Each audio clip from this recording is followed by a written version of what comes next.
How to remote start 2018 Toyota Camry is updated.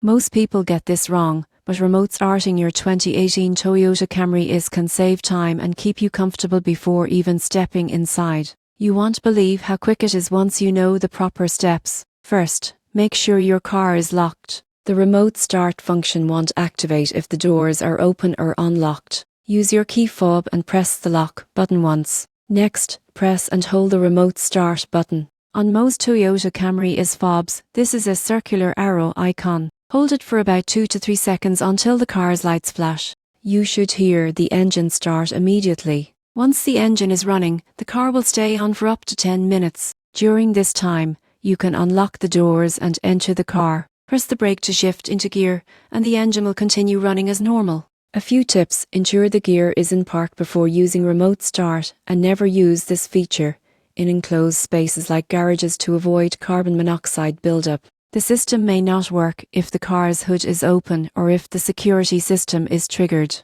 In conclusion, remote starting the 2018 Toyota Camry is as simple as locking the car, holding the remote start button, and entering once the engine is running. Following these steps keeps your vehicle comfortable and ready to go in minutes.